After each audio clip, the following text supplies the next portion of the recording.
Welcome, everyone. Today, we are going to mainly talk about the new feature related to domain connectivity in Feko 2023. So I will start with a quick overview of what's new in Feko 2023, and then we will dig deeper into domain connectivity with some background information and overview of this functionality in Feko and some options in CAD Feko and so on. And we will check out some examples together.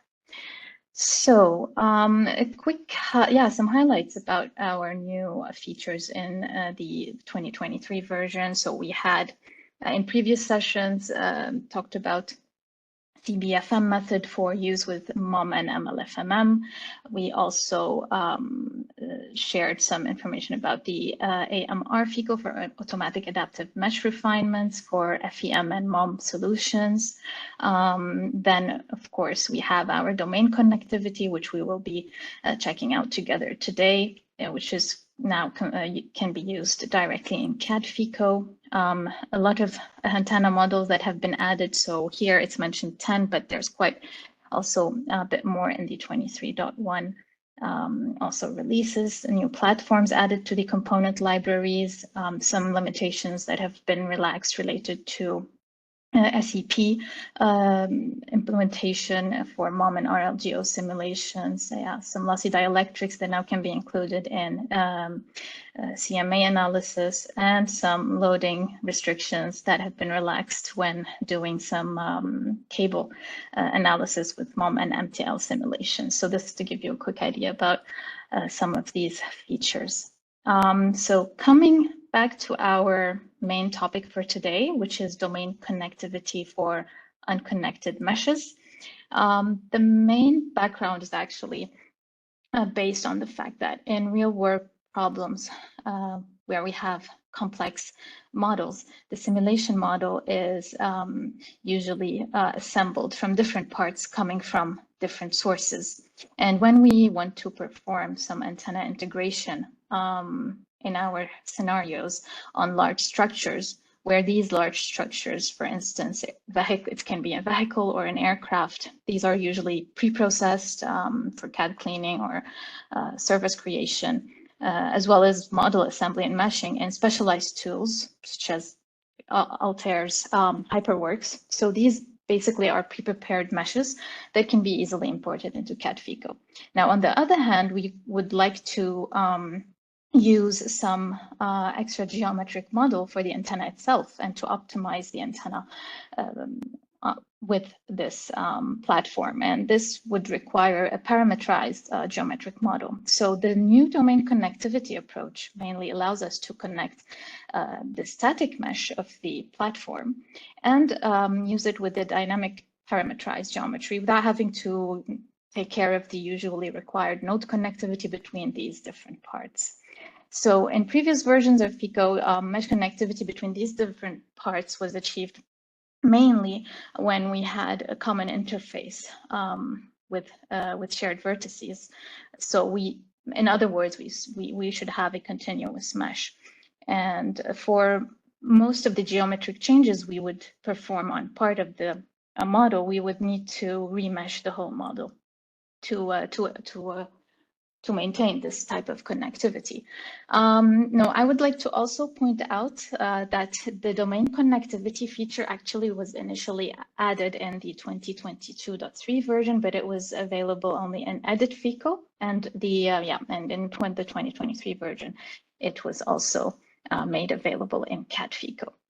So this basically, one of the typical use cases could be, for instance, an antenna placement studies, where a parametrized antenna is placed on, for instance, a rooftop of a car mesh, and here we can easily, using the domain connectivity approach, allow these different meshes between the specific parts of the platform itself, so the rooftop and the antenna, to be connected during MOM or MLFMM solutions. So even if the mesh vertices on these edges between the rooftop and the antenna itself are not connected, the domain connectivity can now manage that automatically. So how does this look like in our CAD-FEKO interface? So mainly you can access that quite easily by going to the solution settings. So now you have a new tab or section for the domain connectivity. And once you click on it, you will have access to a input window where you can choose the different faces. You can choose them graphically by clicking on the faces in your geometry, and you can add multiple connections. So in this case, we only see one connection request, but we can have multiple ones and so on. Not only in CAD-FEKO, you can also check that connectivity in post-FEKO. So after you run your simulation, you can also view these areas of connectivity by going to the mesh section and then choosing the domain connectivity view. And here we have a small green visualization of this area where we have created the domain connectivity between, in this case, the rotor blade and the base of the rotor blade on the drone. So I would like to quickly mention some requirements, so points to be aware of when we are using this feature. So we have some requirements. First of all, some limit on the distance gap that we should respect between the two faces we would like to connect. So normally the limit is around lambda over 1,000, and it should, the maximum limit is around lambda over 100, but that is really like the highest limit we would recommend. The further we go away, so the further, the bigger the gap is, the less accurate the results would be. Another requirement is that the edges that we use must not be part of the dielectric region, any dielectric region. So the edges that we want to connect. So you can have in your model, nevertheless, parts that are dielectrics, but not in the where the edges are set for the domain connectivity. So for T-junctions, for instance, as well, the domain connectivity cut cannot cut through the junction. So that is also an important point. So where can we apply that? For which solvers? So mainly for the MOM and the MLFMM solvers. But for now, currently, it is limited to these two solvers and not yet applicable for the asymptotic methods, such as the physical optics and the other asymptotic solvers we have. Moving on to some more concrete, maybe example visuals. So would like to share with you a model where we have an imported mesh. So we can think of this as a part of the platform at which we would like to add a geometry in CAD-FEKO. So we imported the main mesh, the outer mesh, and we have created a parametrized geometry, which we would like to, we could optimize it. So we would like to keep it separate from that mesh. So when we apply the domain connectivity, we would have to make sure that the meshes are continuous, so that we union these parts and so on.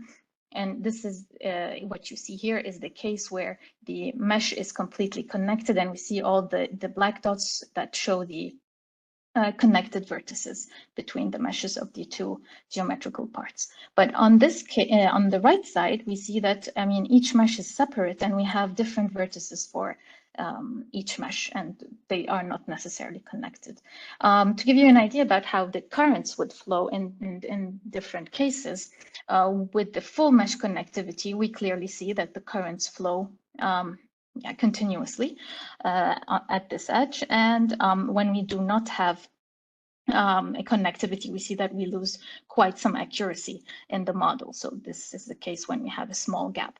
But with when activating domain connectivity, it's what we are seeing in the middle, we see that we do kind of manage to keep that continuity of the currents in spite of the fact that the meshes are not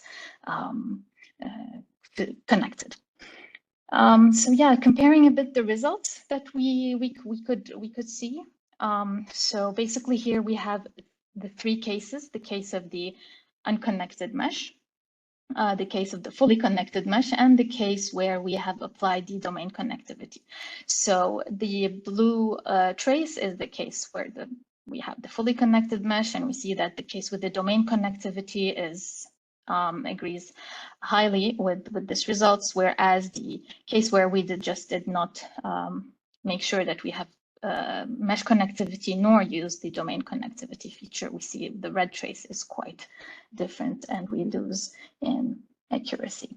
So yeah, a quick maybe demo where we see actively in cat Feko and post Feko an example. Let me try to switch my screens.